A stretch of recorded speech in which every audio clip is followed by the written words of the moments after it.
Ya desde finales de los 90 comenzamos a ver cómo el género de disparos en primera persona empezó a ganarse un lugarcito en el corazón de todos aquellos que querían un buen juego de tiros. Bueno, si vamos al caso, en realidad existen desde antes también. Sin embargo, con la llegada del 3D por aquellos años, los juegos no solo empezaron a verse más realistas, sino que también podían permitirse tomar lugar en distintos escenarios. Por ejemplo, en el 98 salió el primer Rainbow Six, siendo muy aclamado por los jóvenes de aquel entonces y los adultos de hoy en día. Este fue pionero en tomar elementos de la vida real e intentar ser lo más táctico posible. Para muchas personas, este juego fue el que les terminó abriendo los ojos y les demostró que existían otros juegos más allá del Counter-Strike. Y ojo, no tengo nada contra este último, de hecho tengo un par de videos en el canal al respecto que si te interesan por acá arriba los vas a poder ver, pero lo traigo a colación por un aspecto que me parece súper interesante. Si vamos al caso, cuando te recomendaban un título de disparos en primera persona, el Counter-Strike siempre era la respuesta predeterminada. Sin embargo, yo considero que dentro de este género existían subgéneros. Por ejemplo, podemos cambiar la pólvora por lásers, llevamos el conflicto al espacio y cuando nos queremos dar cuenta, estamos jugando una joyita como ser Halo. Ahora, si vos me preguntás a mí cuál es mi subgénero favorito, sin lugar a dudas te voy a decir que el de la Segunda Guerra Mundial. Quizás esto puede deberse a que cuando pude probar el Medalla de Honor quedé completamente enamorado de esta estética. Hay algo ahí y todavía no puedo definir qué es. No sé si tiene que ver con las armas, las vestimentas, los escenarios o si es una mezcla de todo. Si te copa, pegate una vuelta por el video donde profundizo un poco más al respecto. Siguiendo con lo que te estaba diciendo, el punto es que en los primeros años de los 2000 comenzaríamos a ver la aparición de varios juegos que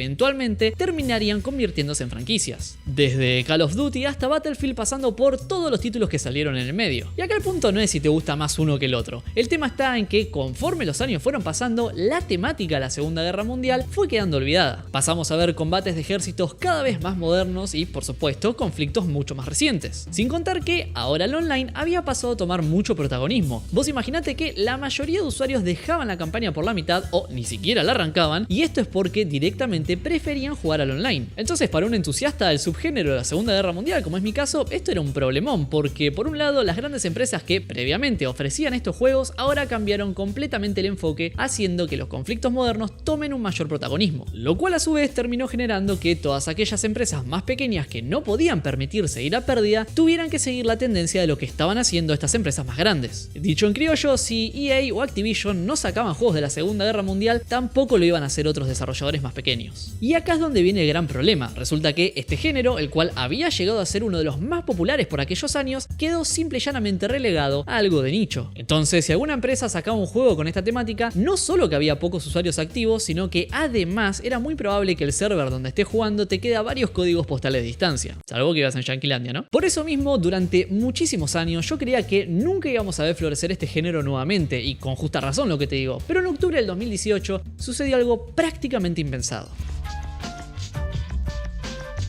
Pero antes de llegar a esa fecha tenemos que preguntarnos el por qué. ¿Por qué la popularidad de este subgénero que fue tan popular se vino a pique de la noche a la mañana? ¿Fue tan así realmente? Yo personalmente creo que el gran problema por el cual dejaron de hacerse juegos basados en la Segunda Guerra Mundial es porque paradójicamente hubo tantos que se terminó saturando el mercado. Quiero mostrarte un panorama general de finales de los 90 y principios de los 2000 para que puedas entender por qué los desarrolladores se habían alejado de todo esto. Mira por ejemplo Medalla de Honor. Fue uno de los primeros juegos en 3D que realmente te hacía sentir como si estuvieras ahí. A ver, si miramos estos gráficos hoy en día no parece nada del otro mundo, pero comparado con el Wolfenstein 3D, por ejemplo, que había salido unos años antes, esto era el día y la noche. Tal es así que Medalla de Honor demostró que existía un público para este tipo de juegos, impulsando la creación de otros que tanto supimos amar. En 2002 llegaría Battlefield 1942 con dos expansiones el año siguiente, siendo estas The Road to Rome y Secret Weapons of World War II, terminando así en el año 2003 todo lo que esta franquicia ofreció como juegos de la Segunda Guerra Mundial, ya que en el año 2004 sacaron Battlefield Vietnam, un juegazo pero que no tiene nada que ver con los anteriores, y a partir de ahí entramos en combates mucho más modernos con la llegada del Battlefield 2 en 2005. Pero volviendo el reloj un poquito hacia atrás, vamos a lo que estuvo haciendo Activision. Casi que en paralelo con la salida de las expansiones que tuvo el Battlefield 1942, se lanzaría el primer Call of Duty, con ese nombre, así a secas, el cual tuvo dos expansiones posteriormente en el año 2004, siendo estas United Offensive y Finest Tower. Más tarde, en 2005, saldría el Call of of Duty con una sola expansión el mismo año, que fue Big Red One, pero también tuvo una versión mobile claramente hecha para Java porque este juego había salido en el año 2006. Mismo año donde tuvimos la llegada de Call of Duty 3 y un año más tarde su DLC Road to Victory, pero también una versión mobile del Call of Duty 2, esta vez hecha para Windows Mobile. Sin embargo, a partir del 2007 tuvimos la llegada de Call of Duty 4, el cual lleva por nombre Modern Warfare. Sí, el queridísimo Modern Warfare. Hasta ahora tenemos un balance de un juego y 2 DLCs por parte del Battlefield y 3 juegos con 4 DLCs por parte del Call of Duty. Y aclaro por las dudas, las versiones mobile no las conté, pero recuerden que fueron 2. Y por último, no quiero olvidarme del Medalla de Honor, el cual tuvo 14 juegos. Esto abarcando desde el año 99 hasta el 2007, ya que en 2010 se despegaron de la Segunda Guerra Mundial para entrar en conflictos más modernos. Pero en esencia te estoy comentando todo esto para que veas que el paso de este subgénero fue fugaz. Prácticamente no duró ni siquiera 5 años, e incluso si revisamos las fechas, vas a ver que tuvieron juegos nuevos todos los años. Y te digo más, puede parecer que fue mucho menos tiempo porque con una mano en el corazón, de pibe jamás tuvimos la chance de jugar todos estos juegos. Incluso también podía pasar que a lo mejor no te compraban la consola para la cual salían estos mismos hasta unos cuantos años después. Y ojito, no quiero que solamente parezca que estoy hablando de Call of Duty o de Battlefield. Es más, recuerdo juegos como el Mortier 2 o el World War II Sniper que también habían salido por aquella época. Y te digo más, hay un artículo muy bueno de Wikipedia que los engloba a todos estos por si te interesa. Pero la razón por la que me estoy centrando en estas dos franquicias es, bueno, justamente eso, porque perduraron tanto en el tiempo que terminaron siendo franquicias justamente, y sobre todo porque siempre hubo una rivalidad muy marcada entre ambas. Como si todo esto fuera poco, ya para 2007 convengamos que todos los desarrolladores habían empezado a crear sus juegos para la séptima generación de consolas, ya sabes, la Play 3, la Xbox 360 y en menor medida la Wii. Pero por sobre todo comenzaron a darle un énfasis muy marcado al aspecto multijugador, y si bien las campañas estaban copadas, todo el temita del online se terminó llevando los aplausos. Y con esta premisa avanzamos a lo que podría considerarse el apogeo de estas franquicias.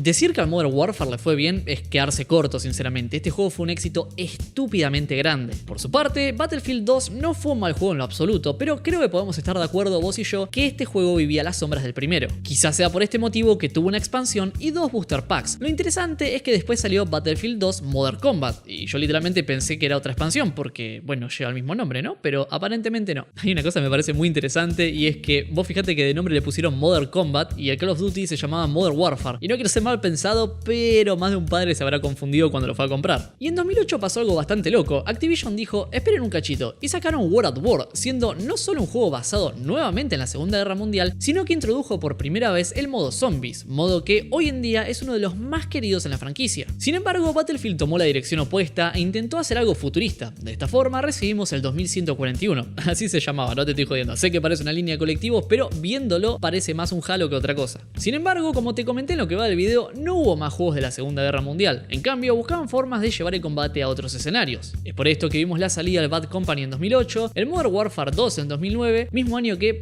Esperen, ¿qué es esto? ¿Otro juego de la Segunda Guerra Mundial? Bueno, así parece. En 2009 salió el Battlefield 1943. Supongo que para dejar contento a un público que venía pidiendo fervientemente que vuelvan a sus orígenes. Y te digo más, en 2010 sale el Battlefield Bad Company 2 y este tuvo una expansión basada en Vietnam. Ese mismo año llegaría el primer Black Ops, comiéndose por completo el mercado y allanando aún más el camino para Call of Duty. Sería recién en el 2011 donde EA responde con Battlefield 3, un juego al que le dediqué más horas de las que me gustaría admitir, pero sin embargo Activision había sacado el Modern Warfare 3 también en 2011.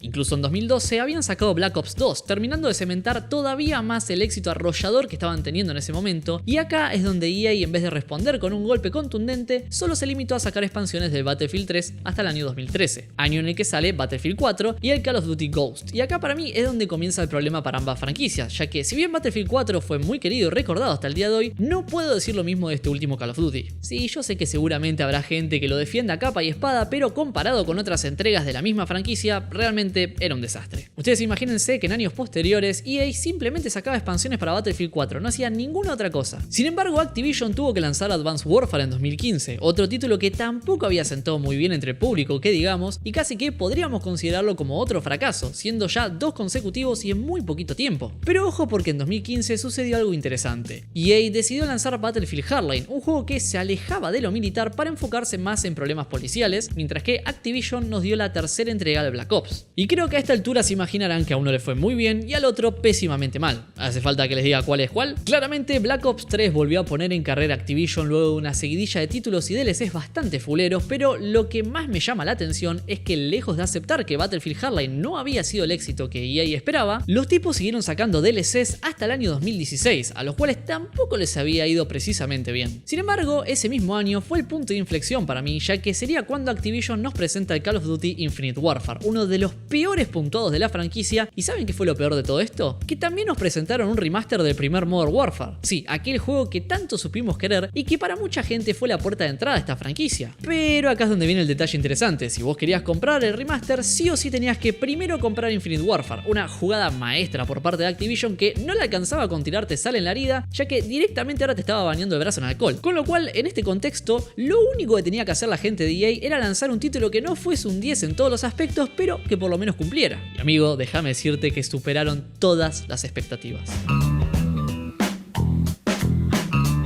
Vení, pasá que te quiero mostrar una cosa. Estamos armando un pequeño estudio, así que perdón por todo el desorden. El punto acá está en que la mayoría de todos estos equipos los pudimos traer de afuera con la gente de ProImport. Ellos son los que nos salvan las papas cada vez que necesitamos conseguir algo a buen precio por un lado o simple y llanamente conseguirlo, porque a veces no existe, al menos acá en Argentina.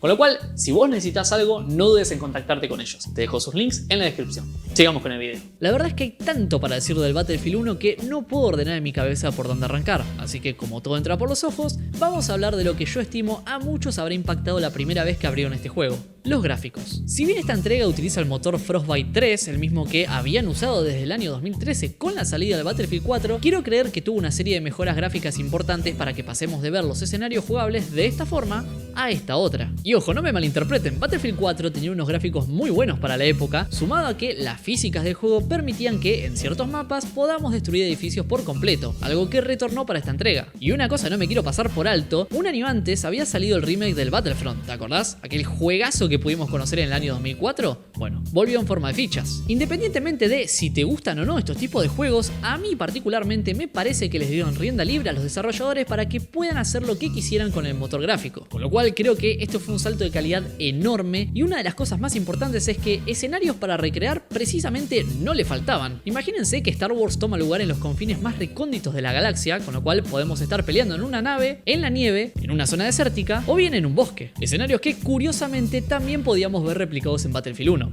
excepto lo de la nave. Lo de la nave no. Y ya que estamos hablando de estos escenarios, no puedo pasar por alto las dimensiones de los mismos porque posta que son estúpidamente grandes. De todos estos mapas hay uno en particular que a mí me encantaba y el mismo toma lugar en el desierto del Sinaí. Seguramente ahora mismo lo estés viendo en pantalla y si tuviste la oportunidad de jugarlo, probablemente recuerdes lo bien que se sentía moverse por el mismo. Lo copado era que tenía algunas casitas las cuales podían ser destruidas por artillería o vehículos blindados, ya sea disparándoles o chocándolas directamente. Estos vehículos, así también como los jugadores que transitaban por la calurosa arena del desierto, dejaban su huella. Hablando de vehículos, uno que era complicado de usar pero que si le agarrabas la mano hacías desastres eran los caballos. Estos nos servían un montón para poder avanzar en solitario hacia distintas áreas, ya que, como te mencioné, los mapas eran enormes y muchas veces los puntos de control estaban muy alejados los unos de los otros. Pero por si alguna razón los caballos no eran tu fuerte, quédate tranquilo que siempre podías desplazarte con aviones. Ay Dios, qué bien que se sentían estos aviones. Podías verlos combatir en el cielo sobre nosotros o también algunos jugadores que no sabían muy bien cómo volarlos terminaban haciendo ataques kamikazes muy efectivos. En fin, había vehículos de todo tipo. Tanques, aviones, caballos, vehículos ligeros, hasta trenes. Todo esto por supuesto en pos de favorecer la inmersión. Inmersión que no se perdía gracias a que tanto las armas, así también como los skins de los jugadores, no se podían modificar. Una jugada súper acertada por parte de EA porque la verdad no me imagino estar corriendo en medio de una trinchera con una arma dorada llena de stickers que digan GG Easy, acá zapete, qué frío que hace acá en la cima, etcétera, etcétera. Esa inmersión también se debe a que las voces y sonidos que se escuchan estaban mezcladas extremadamente bien. Por si te interesa, te comento que existe un video donde se muestra el detrás de escena de los actores que dieron vida a estos personajes. Y los podemos ver haciendo esfuerzo físico, cargando peso e incluso los grababan uno al lado de los otros para poder simular esta dinámica que se encuentra en los pelotones. Si tenés tiempo, pegale una ojeada porque la verdad no tiene desperdicio. Pero volviendo al juego y más precisamente al gameplay, creo que EA tomó una decisión súper acertada respecto a cómo querían que se sintiese la experiencia del jugador. Me explico, ellos podían optar por el camino camino de la simulación y hacer que el jugador tuviera que realizar muchas más acciones para lograr exactamente lo mismo. Por ejemplo, podían eliminar el HUD y de esta manera no sabíamos cuántas balas estábamos llevando, a no ser que saquemos el cartucho del arma y las contemos. Aunque por otro lado también podrían haber optado por el camino opuesto y hacer que el juego sea súper arcade. Entiéndase por esto que cuando salíamos de la base llevábamos tanta munición que no importaba cuántas balas gastemos, siempre íbamos a tener más. Entonces para mí lo que hizo EA fue balancear esta experiencia exactamente en el medio. Aunque para esto tuvieron que tomarse ciertas libertades históricas, principalmente con el armamento que teníamos disponible. Porque verán, muchas de las armas que empuñábamos eran semiautomáticas, o sea que no es que apretábamos el gatillo y vaciábamos el cargador. Es que, bueno, incluso a veces ni cargador tenían. Por esto mismo las armas sufrieron varios cambios, desde pasar a usar otro tipo de munición que a lo mejor no utilizaban en la vida real, hasta la incorporación de ciertos tipos de miras o accesorios para facilitar su uso. Esta combinación lograba que el gameplay se sintiera desafiante por un lado, pero por otro lado también te recompensara cuando capturabas objetivos. Y a todo esto creo que no te lo dije todavía, pero estos cambios fueron necesarios porque el conflicto tomó lugar hace más de 100 años ya.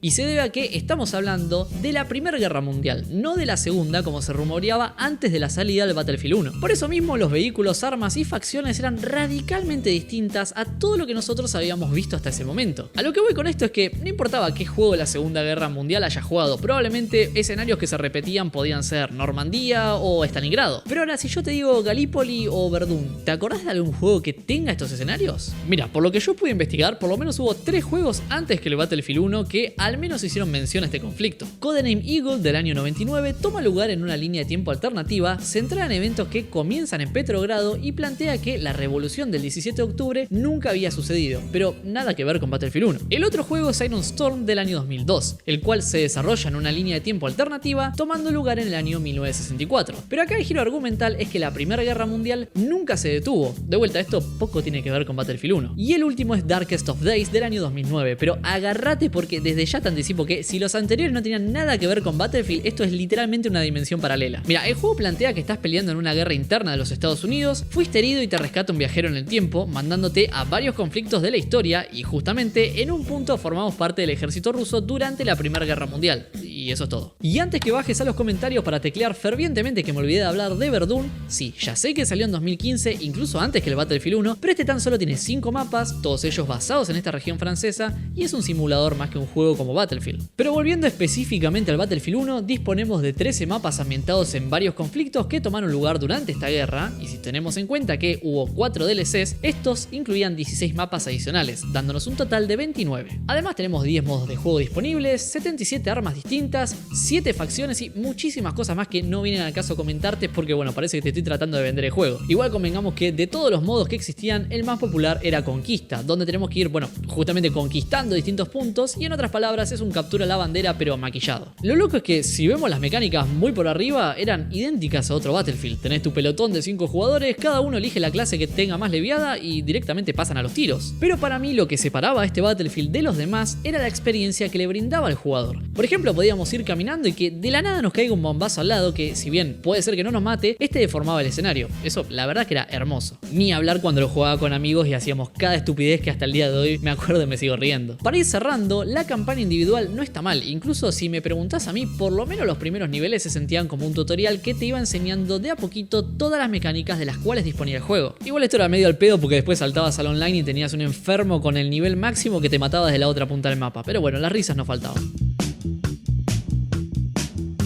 Bueno, muy bien, dicho todo esto, ahora solo queda preguntarme, ¿fue Battlefield 1 el juego que salvó a esta franquicia? Desde mi punto de vista, sí. Está claro que tuvieron grandes juegos antes que este, pero para EA, Battlefield 1 representó el salvavidas que necesitaban en el momento justo. Si prestaste atención al video, habrás notado que venían en una seguidilla de juegos correctos, pero que la verdad no enamoraban. Y ni hablar que Activision también estaba pasando por lo mismo. Ahora, ustedes imagínense el impacto rotundo que tuvo este juego que no solamente siguieron lucrando con los DLCs, sino que tuvieron que sacar Battlefield 5 tomando lugar en la Segunda Guerra Mundial. Literalmente tuvieron que dejar de lado los conflictos modernos y futuristas para volver a sus orígenes. Y ojito porque ellos no fueron los únicos, Activision tuvo que salir a limpiar el desastre que habían hecho con Infinite Warfare y, oh casualidad, también hicieron un juego de la Segunda Guerra Mundial, nuevamente dejando de lado los conflictos modernos y futuristas para volver a sus raíces. Así que te puede gustar o no, pero si un juego termina condicionando el futuro no solo de su empresa, sino también obligando a la competencia a que los terminen copiando, evidentemente estamos ante algo muy pero muy grosso. Hasta acá el video de hoy, amigos. Espero que les haya gustado este recorrido histórico, pero por sobre todo que logren dimensionar por qué creo que este fue un juego